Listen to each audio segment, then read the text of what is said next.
For gamers out there who consider themselves masochists, I'm sure some of you are very familiar with the title They Are Billions. It was a unique PvE strategy game which put you in the place of a surviving town versus literally billions of zombies. It was unique, brilliant, and a take on a genre that had never been seen before. But ever since its release in 2019, it's left a bit of a hole hungering for those who want more of the similar thing. So today we're going to talk about A Small Light of Hope, a game that has the similar sort of genre and feel, and I think you might really enjoy. The game is called Age of Darkness Final Stand, it's due to come out on the 15th of September, and it's developed and published by a company called Playside. So just what is Age of Darkness? They've coined themselves a dark fantasy survival RTS, and when you have a look at the art and playstyle, you begin to get a feel of what they're going for. It's somewhere between a mixture of Warhammer and Darkest Dungeon. So I haven't played this game, but I have got lots of footage, so I'm going to explain everything that I've seen and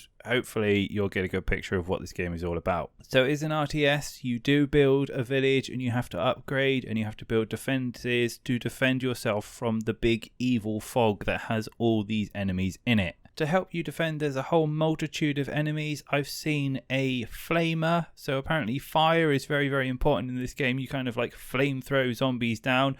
I've also seen a really cool mechanic where you set fire to the wall and any kind of evil dark enemy that comes up like gets burnt as it attacks the wall. But one of the other cool things is there is a hero mechanic. So you get heroes that have special abilities, and apparently they're really important in fighting off the darkness. So you've got RTS, you've got heroes, you've got multitudes of enemies with elites. And when I think about it, this is beginning to sound like a survival Warcraft 3 kind of mod, and I am totally here for that. For those wondering about the tech behind it and just how many enemies you can have on screen, because We Are Billions had loads, so apparently with the swarm tech that they've developed, they can have up to 70,000 enemies on the screen at any one given time. So I don't think you're going to have any worries about sense of scale or impeding doom with literally thousands of enemies running at you. So similar to other games like this, I think there are a multitude of phases, so you get an opportunity to discover like old bases on the maps and you can reclaim them and then use them as defensive points, I believe,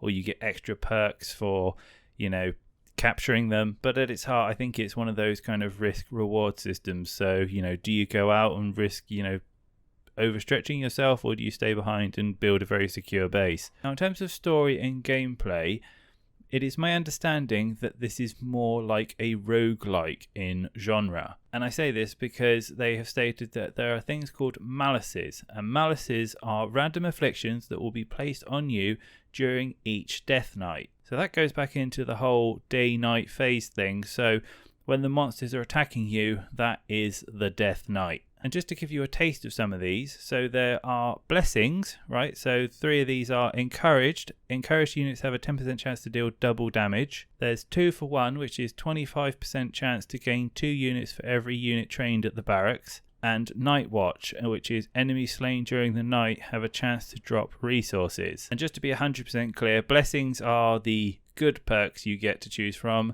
and malices are the bad ones that you get either assigned to you or you have to select from. So in the malice section, we've got one called Death Mine, which is where you slay the enemies. They have a 5% chance to explode with horror. There's also one called Infected Water, so there's 10% chance for trained units to come out as a nightmare, which sounds quite fun. And the last one that I found is called Mitosis, and this is a 15% chance for callers to spawn where a special enemy is killed. So I'm not sure how you kind of progress, and maybe you've got to survive in different areas, or you just have one map and you survive as long as you can, but that is all just speculation and me taking an educated guess at it so far. Additionally, we've already talked about there being multiple enemies and them having different types, etc.